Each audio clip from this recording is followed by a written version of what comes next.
my traditional community, I wish to acknowledge the Whadjuk people, who's the owners of this land, and whose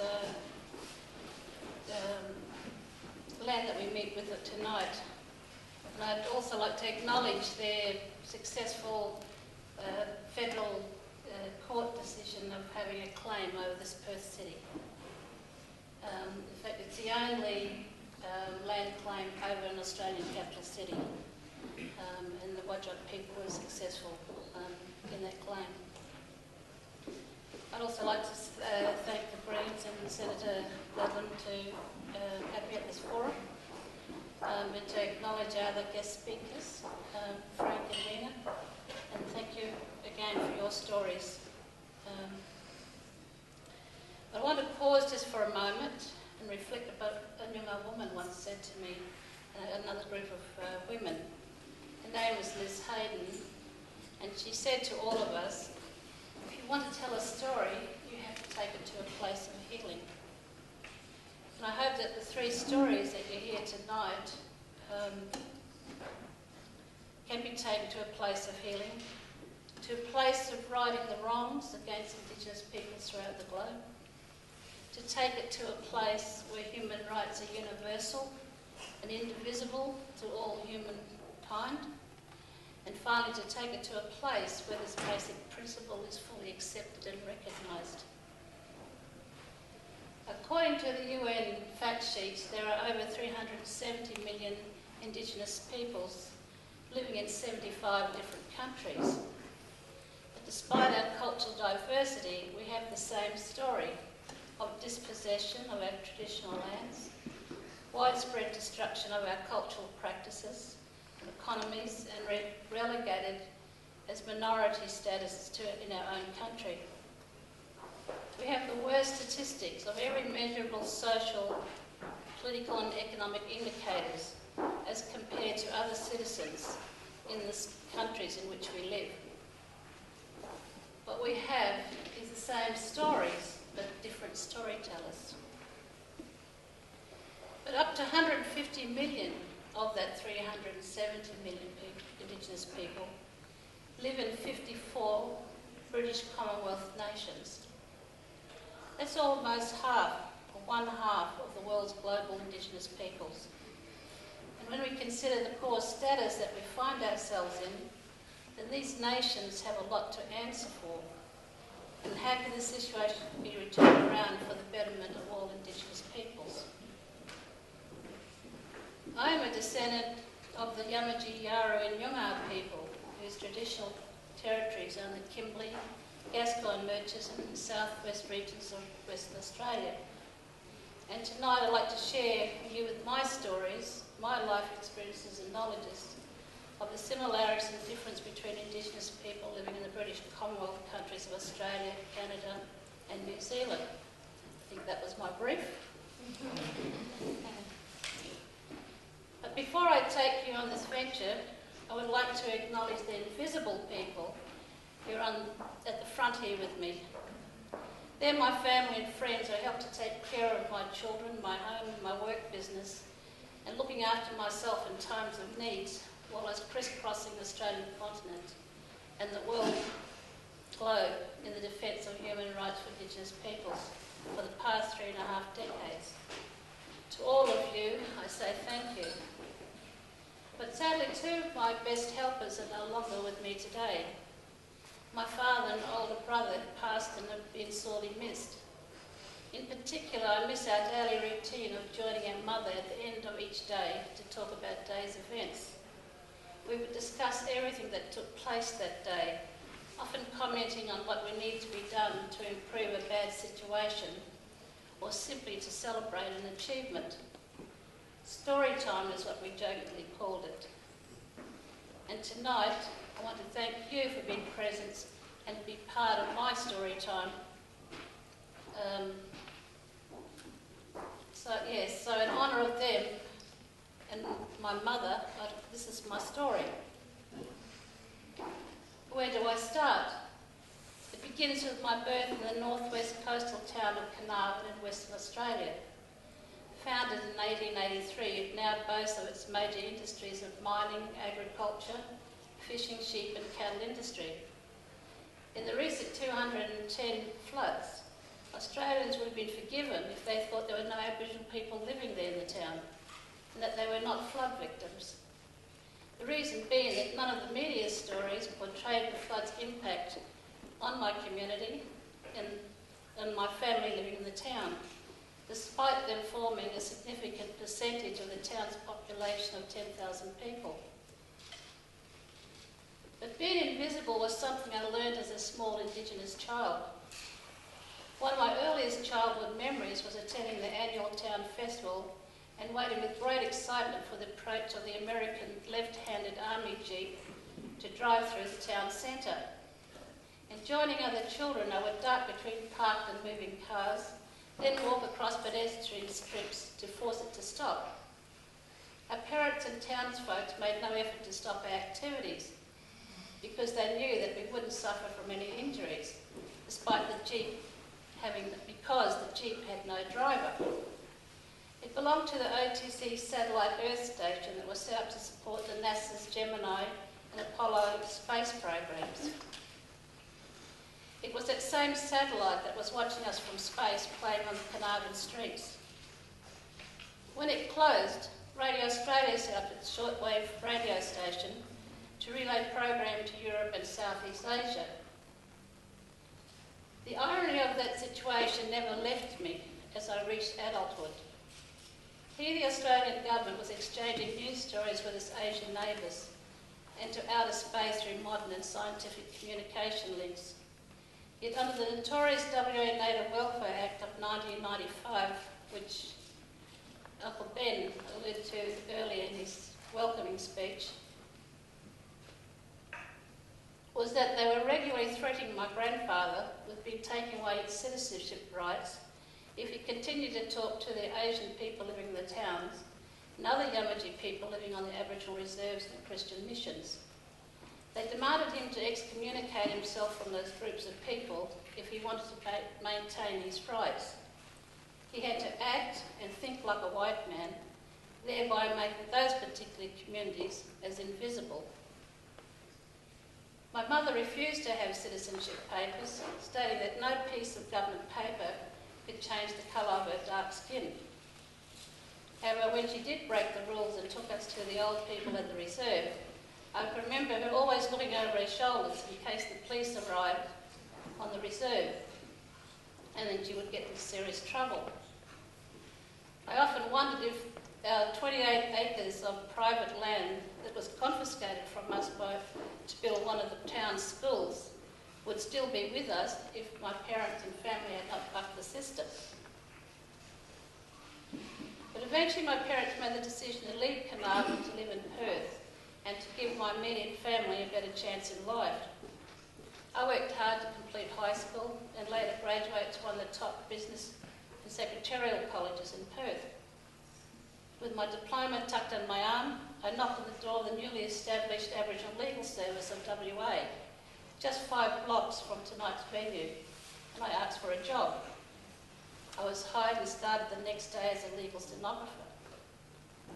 Work at the ALS was extremely busy and eventful. Often the secretaries were the only staff on site as lawyers and field officers were attending court sessions or interviewing clients in prisons. At the end of the day, we would receive large packages of taped evidence of the clients and taped instructions for typing up legal letter writing. We'd also receive photographic images of human rights violations towards our clients, which had to be attached to the files or the letters. It shouldn't be hard to imagine how my ALS work seriously affected my insulated and protected teenage life. Listening to a daily diet of taped stories of human rights violations towards Aboriginal people across the West Australian state had a profound effect on me. 2 incidents were equally potent towards shaping my future human rights work. First was the 1976 Skull Creek incident, at which 25 traditional elders were on their way to a rainmaking ceremony, stopped by police and falsely arrested. I can still recall the photographs of burnt scars where police officers stubbed cigarette butts into their human flesh. A royal commission into the events was established, but it concluded that no one involved acted improperly, despite allegations of assault made by the Aboriginal people and unsatisfactory evidence from the police. The second incident was surrounding the death of a 16-year-old John Pat in the Pilbara town of Roban. He died in police custody after he was beaten up by 5 drunken off-duty police officers. His death is commemorated every year across Australia and was instrumental towards my efforts in founding the National Committee to Defend Black Rights, which spearheaded the national and international campaign for a Royal Commission to Aboriginal Deaths in Custody. What I learned from those 2 Royal Commissions was that it was important to hear the stories of Indigenous peoples so that legislative frameworks could be established and or reviewed to improve the dire situations that we find ourselves in. The Royal Commission was a 3-year inquiry with a budget of $43 million.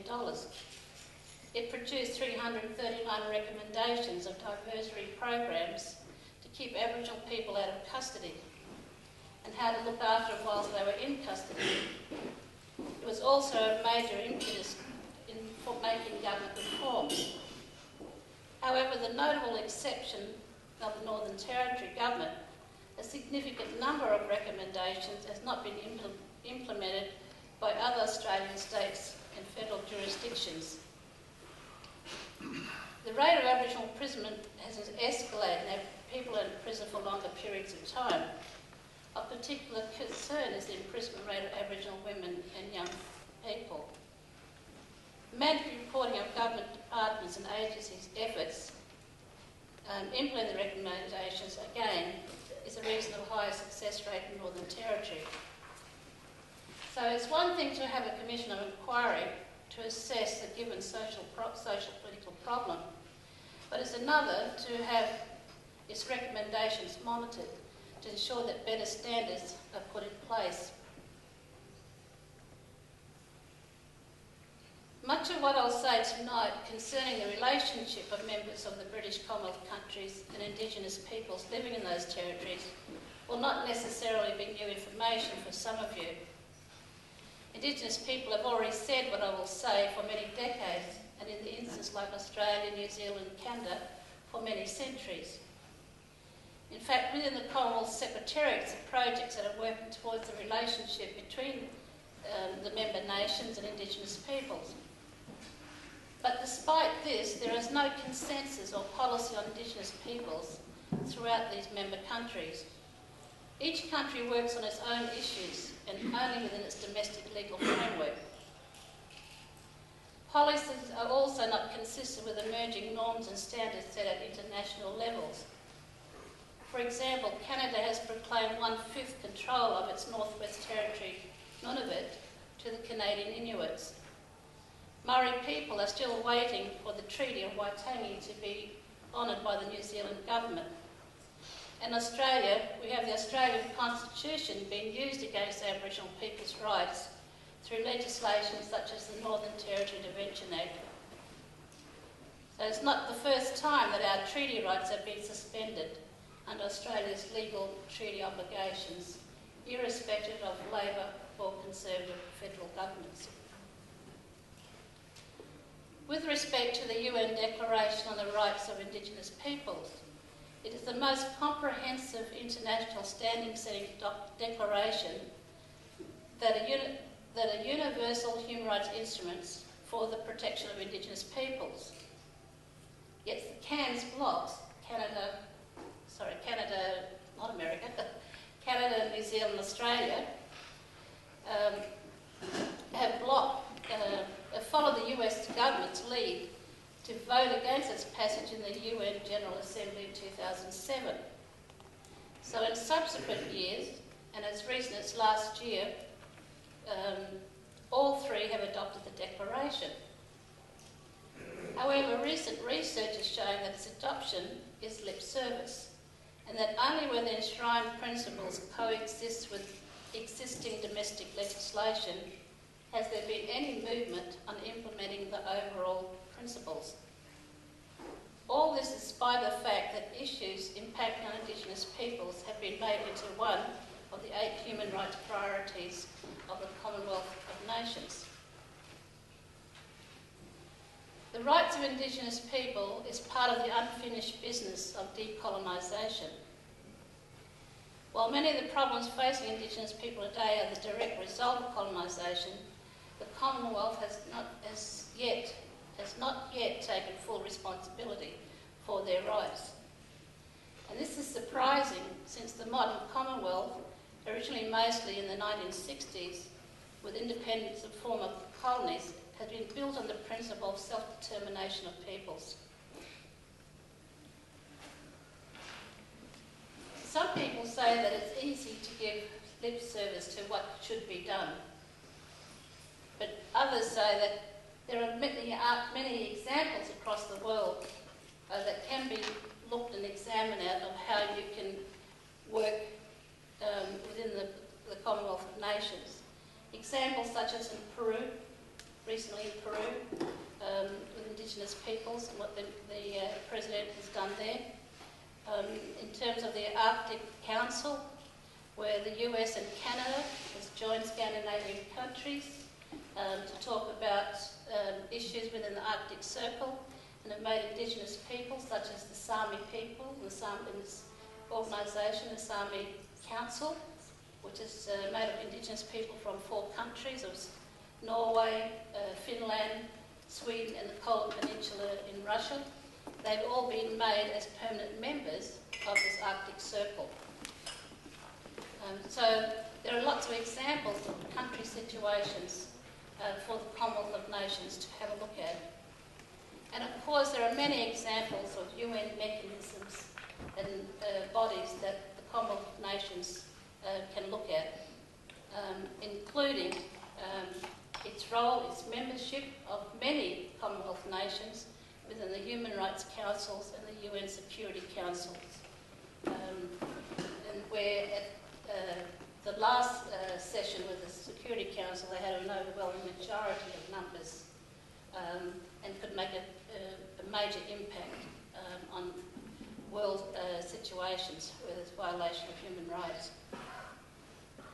But again, we haven't been sitting idle as Indigenous peoples in our lobbying work with the Commonwealth. I'm sure if some of you have had the opportunity to look at CAPE, I think it's a coalition of Association of Indigenous Peoples organisations, where they have repeatedly put at every CHOGM meeting for the establishment of an Indigenous advocacy unit.